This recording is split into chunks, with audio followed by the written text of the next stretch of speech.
go like this, or should I attach? It's not quite. It's like not this gigantic silver one. Which looks very cooler. I'm going like this, and I'm gonna live with it. How blinding is that? That doesn't bother me. Who needs eyes? I did bring the yellow shades. I was kind of hoping you had. I have them in my bag, but I didn't bring them today to here. I might wear them tomorrow. Okay, I'll bring them back tomorrow. Because I had my brown ones last time, and I was like, do they want me wearing glasses the whole time? I was trying to give variety. Yes. I'm being a giver. Yes. I'm a little blind right now, by the way. It's not the light. It is literally because I'm not wearing glasses. Okay, well, I'm here with JC Chasez at GalaxyCon Raleigh, and since we are here at GalaxyCon, it's all about fandoms and celebrating that. I just wanted to know, what's it like having fans that have been following you for over 20 years? It's flattering, one. Two, it's humbling. Three, it's fun because, I get to hear a different perspective about the same timeline. Right? So I'm going through X, Y, and Z in that timeline, and I'm hearing about DEF in that timeline, and the two worlds are intersecting on some level, but the experience is totally different, and it's fascinating. So. Yeah, I could see that. Yeah. Well, that kind of leads to my next question. Okay. What would you say would be the biggest difference between being famous pre-social media and post-social media era? I think pre-social media era, there was an off button. I think there's less of an off button now. I think there's just more time dedicated to it. There's less time to kind of process and decompress, honestly. I think there is a bit more time on, I guess. Yeah, that makes sense. It's almost like a second job on top of I guess. your other job. Yeah. Well, what do you like to do to decompress? Usually, and I'm in the entertainment business, it's watch a movie or listen to music. But if I really need to take a step back, it's just get outside somewhere. I do like being somewhere scenic and usually quiet and outside. Well, we appreciate you coming to the con. No, the exact opposite. No. By the way, they all serve their purpose. It's all part of the energy. It's a great way to, again, interface and talk to people and get feedback. It's like it's all learning. It's a great way to, again, say thank you. So. Awesome. Okay. Well, what about so we kind of talked about what you like to decompress, but what's something that you're currently a fan of outside of music? So maybe like a TV show. A fan of? Yeah.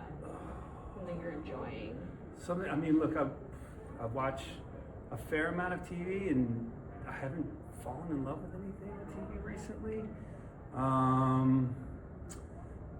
Honestly, nothing is coming to mind. I'm just laser focused right now. We're in the second act of Frankenstein right now, Plan with Fire right now. And it's literally, I just think about it all the time. Sorry. No, that is totally fine. It's, you know how you're like in the deep end with something? Yes. It's like I leave the studio and it's like you think you're done with it for the day, and then you're leaving yourself voice notes and notes, and because it's just like we can kind of see not the finish line, but a finish line, a goal that's in front of us. I'm kind of obsessed right now. That's fair. Yeah, it's not healthy. Okay, well, what's like the next goalpost or the next? To get through the second act. Okay. So we've actually taken on, we wrote a book, right, for this thing, and after we kind of shared it with everybody, the feedback was, look, we had to improve it, and we were handing it over to a writer, but then we started to play with the idea of musicalizing the whole thing. And so we have just spent the last couple months since my very first con, this is my second, writing music and musicalizing the book, and it's changed because it's changed how we've approached the emotion and scenes and things like that. We've actually knocked out in this draft the first act now, and we're 2 scenes into the second act, and it's gotten really good. There's some new music that's, I think when I was at the last thing, there was like 3 pieces of music. Now there's 10. Wow. And And obviously, if there's 10 now, there's probably going to be at least 6 more pieces of music, if not more. Wow. So it's Okay. it's a mountain of work. Yeah. But it's really getting colorful, and the feedback. You can ask Paul; he can tell you if it sucks or not. I'm sure it's great. But no, look, some stuff you break eggs to make an omelet. So some of the stuff is good the first time around, and sometimes it needs a bit of reshaping. But it's getting good, and it's getting fun, and you can tell that I'm thinking about it right now.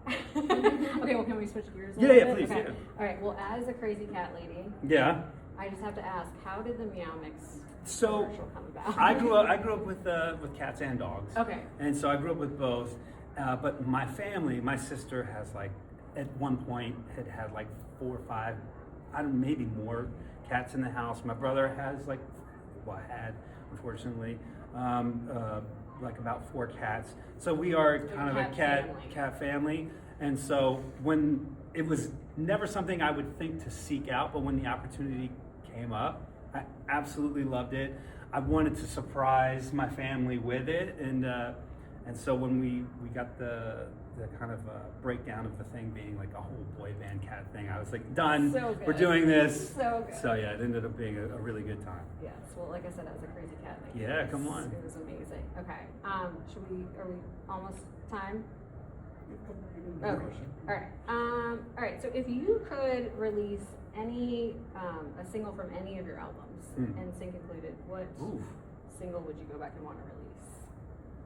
Today, just for today's Yeah. audience, or are you just talking about in general? I guess today's audience. For today's audience, well, there has been, at least in my feed, and maybe I don't know if your algorithms are different. Probably.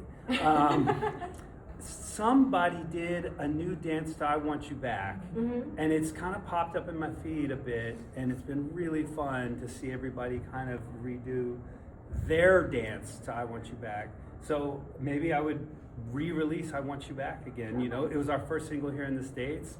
It might be fun to make it the first single again if I were to do it all over again, just because they made it fun. Yeah, and I feel like that was the first song that a lot of people heard from you guys too. So awesome. Okay, so now we're gonna end with a rapid fire. Okay. So the official. These are always fun. The official NSYNC book that came out in 1998. Whatever this is, Now, if it's true and what's false. about yourself? Okay. What's about yourself? I don't know me. Okay, so I'm just gonna read out what the question was, and then you're gonna guess how you answered it. It's gonna be different. It's gonna be different. We evolve. Okay, go. But you're thinking about how you would have answered it back in '98. Okay, what did you say your favorite food was? My favorite food? Like type of food. Asian food. Chinese.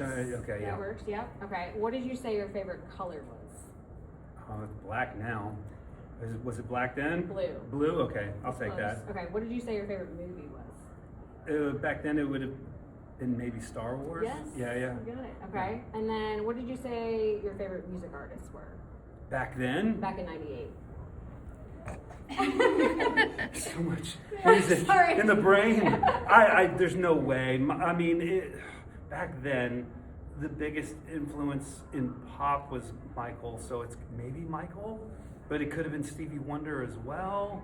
It could have been so many things. All right. Well, you had Brian McKnight, Seal, and Sting. Seal was a big one, and Sting for me at that moment in my life. Listening to Dream of the Blue Turtles from Sting was all the jazz stuff, and and Seal was so chill. It was my introduction into the more synth-driven stuff. So yeah, nice. That's good stuff. All right, last one. Back then, what was your favorite thing to collect?